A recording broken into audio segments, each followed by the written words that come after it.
greatest team sport in the history of sports. And what it teaches guys is mental toughness. Mental toughness is discipline and self-denial and the perfectly disciplined will that refuses to give in. And that's how you're learning. That's what you're being trained as you practice and as you grind. It's not an easy sport. Nobody said it was going to be easy. But you know what? Not everybody can do it. And you can do it. You work in the sun, you work in the heat. When you come to this sport, you're looking for structure. You're looking for the discipline of the sport of football, and you gain from that opportunity. The essence of all teamwork, the essence of life, is the very sport that we play in, and that's the game of football. It's team, it's team, it's team, it's team above self. And that's what you guys are learning right here. There are two principles that you should learn and remember about our game. Okay? Number one, the great John Wooden said it, you are responsible for the effort that you give to bring out the best of your ability. And when you do that, when you give great effort, you have achieved and you are successful. You are personally successful in life. Now, the only one who knows that you've given everything you've got is who? It's you. It's you. But effort is the key to success, whether it be in this sport or in life. The other is preparation. Preparation is, without a doubt, the key to success. I have two examples for you guys that I think you'll understand what I'm trying to say to you. I was a head coach at Boston College in 1993. I had a young man by the name of David Gordon who was my kicker. Now let me ask you this, anybody ever heard of David Gordon? Yes, sir. Okay. David Gordon came to us after a year in prep school at BC.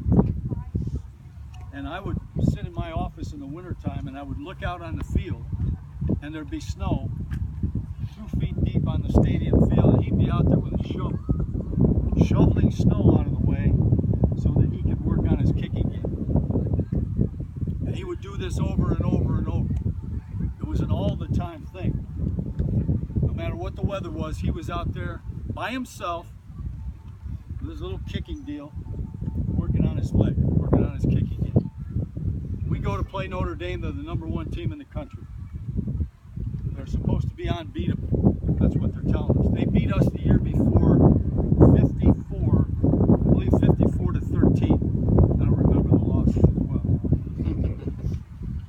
We went out there with great purpose. We jump out, we had a 21-point lead on them. They had just beaten Florida State the week before. They already saluting themselves about being national champions. They came roaring back in the fourth quarter. They took the lead by 1 point. They kicked off. We brought the ball down. With 5 seconds to go, we took a timeout. David Gordon would take the field and kick a 41-yard field goal. I don't usually talk to the kicker, but I called him over and I said, David, I just want you to meet the ball squarely.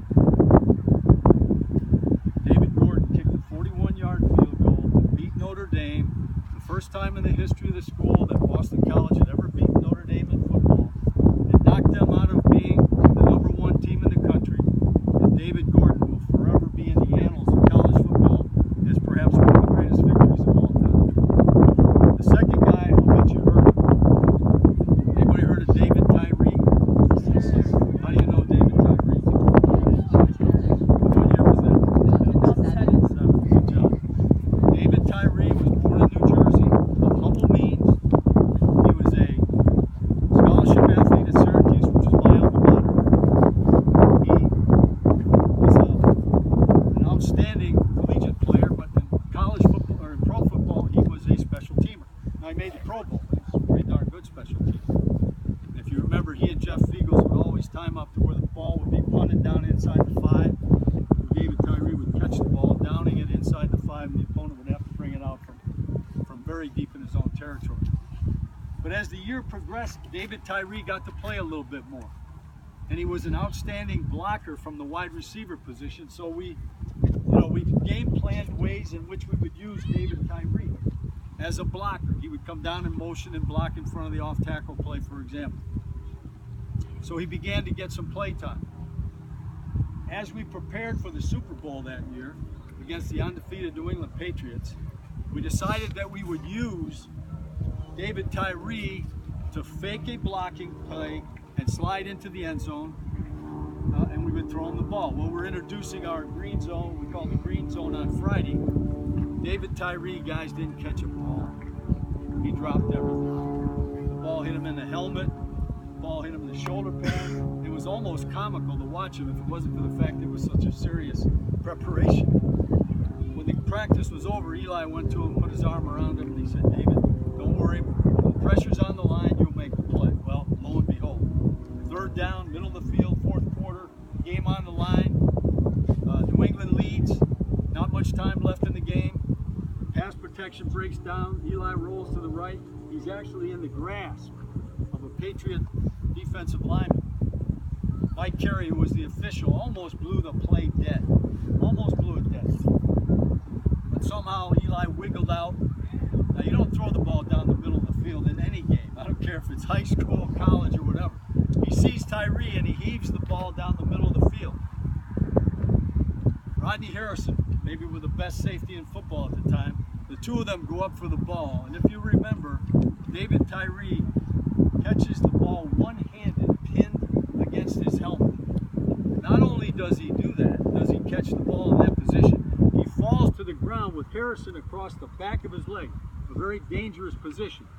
He doesn't panic, doesn't take his hand off the ball, he keeps his hand on the ball, and he makes what probably will go down in history as the greatest individual play in the history of Super Bowls. We go on to score a touchdown, Plaxico Burress scores a touchdown, we win the game, we beat an 18-0 New England Patriot team, and here's a young guy who just kept working and kept preparing, and all of a sudden he plays a little bit on offense. He scores a touchdown in the Super Bowl, and he makes the play in the middle of the field.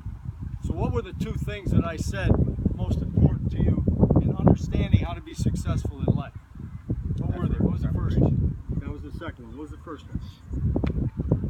What was it? Well, tell me what the word is. Effort. Effort is the word. Effort is the word. Men, there are no shortcuts. Pay attention to me. There are no shortcuts, okay? You're in this. Once you decide to do something, do it with your whole heart, your whole mind, and your whole body. All right? Don't waste anybody's time. If you're going to play the game, play it the way it was meant to be played.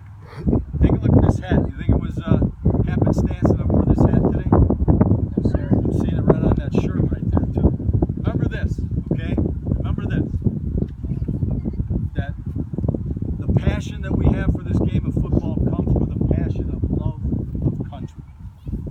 The National Football League, collegiate football, I don't care what it was, wherever I was, it was patriotism, it was love of country, it was supporting our military, obviously, our firemen, our policemen, and our first responders. And that never should change. That's what our game is about in terms of where we stand and all these issues going today. There is, no doubt, there is inequality, there is injustice that has to be cured. There's ways to do that, but we should never, ever dishonor our flag or our country. I'll leave you with three thoughts to drive home further the examples I gave you, okay? Pablo Casals is the greatest cellist in the first half of the 20th century. At 95 years old, he practiced 6 hours a day.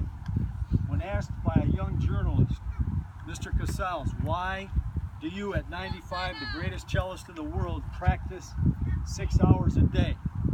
His response, I think I'm making progress. Jack Nicklaus, arguably the greatest golfer in the history of the game. 14 years old, he comes walking to the front door of his house one day and his dad meets him at the door. He said, son, at 35 cents a bucket, I've got a bill here from the country club for $300 of practice balls. What's the explanation for that? He looked at his dad and he said, Dad, you told me you wanted me to learn the game. Abraham Lincoln said this, if I have 6 hours to chop down a tree, the first 4 will be used in sharpening the axe. One other thought, okay? It won't necessarily come to you now, but learn it at a young age. Put on this earth to be more than just interested in ourselves. The idea is to serve mankind, to serve others, to give back to the community in as small a way as you possibly can. The way that I learned that was through the J Fund Foundation, a young man named Jay McGillis, who was a football player for me at Boston College that died of leukemia. I saw his family and what they went through, okay, and I knew that at some point in time I would have an opportunity to give back, and I would give back in his name. And this great community, Mr. Schur, this great community has supported the J Fund tremendously. And all of you guys, whatever it is you can do in your community, do it and start doing it now, because it becomes something that is ingrained and you become of service to your fellow man. Anybody have any questions for me? Anybody have anything on their mind they'd like to ask me about? I work in the National Football League now in the office, and I'm on all these committees.